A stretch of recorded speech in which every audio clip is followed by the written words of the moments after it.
الحمد لله رب العالمين والصلاة والسلام على أشرف الأنبياء والمرسلين وبعد. أعوذ بالله من الشيطان الرجيم. بسم الله الرحمن الرحيم. وإذا أنعمنا على الإنسان أعرض ونأى بجانبه وإذا مسه الشر فذو دعاء عريض. سورہ حامیم سجدہ آیت نمبر 51.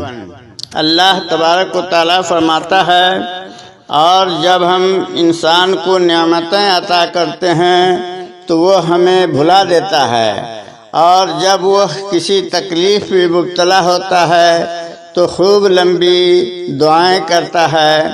گویا جب اللہ انہیں اپنی قدرت کا احساس کراتا ہے تو پھر اللہ کی ضرورت پڑتی ہے، لیکن بدقسمتی کی انتہا کے بعد پھر بھی اللہ کو براہ راست پکارنے کے بجائے دوڑتے ہیں کہ کوئی ان کی خواہش اللہ تک پہنچائے، اور یوں اپنا مال و دولت اور بعض دفعہ عزت تک لٹا دیتے ہیں.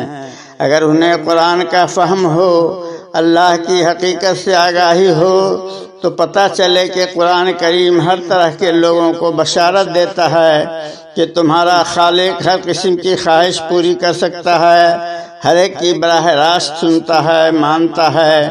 جس نے تمہیں اتنا کچھ بغیر کسی کے واسطے اور وسیلے کے دے رکھا ہے، وہ تمہاری چند ضروریات ہی براہ راست پوری کر سکتا ہے.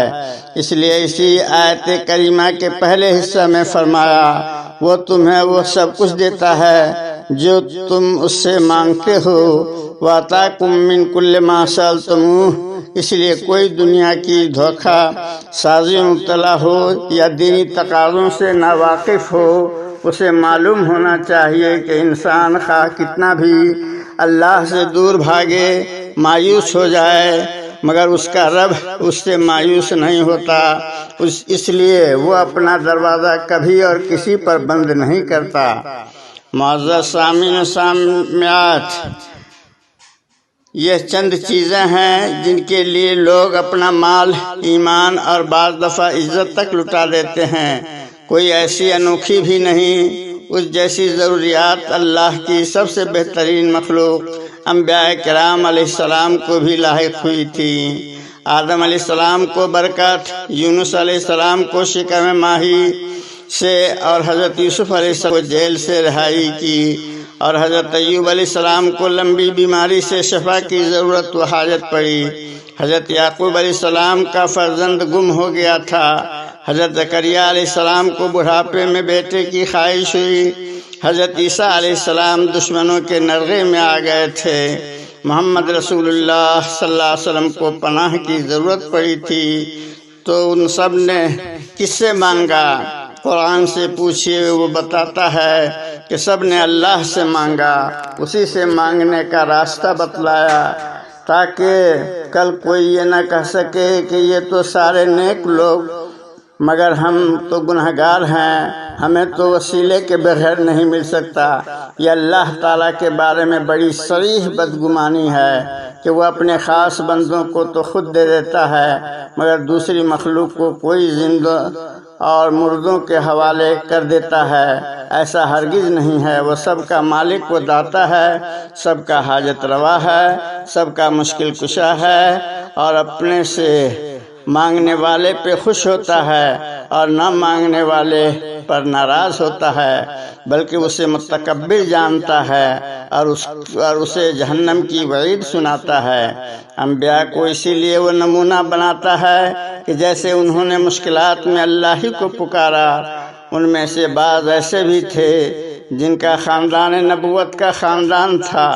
وہ ان کا واسطہ دیتے تو کوئی مذائقہ نہ سمجھا جاتا، مگر انہوں نے جب بھی سوال کیا اللہ سے کیا تو مخلوق خداوندی جن کے لیے یہ بابرکات ہستیاں نمونہ تھیں، وہ اللہ سے کیوں سوال نہیں کرتی؟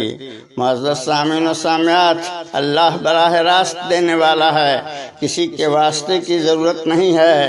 اس مصیبت کے وقت میں اللہ تبارک و تعالیٰ سے براہ راست سوال کیجیے اور اپنے گناہوں پر توبہ استغفار کیجئے، اللہ تبارک و تعالی ضرور ہمارے درمیان سے اس بیماری کو ٹال دے گا، اور اللہ تبارک و تعالی ہم سب کو اپنے حفظ و امان کے اندر رکھے گا۔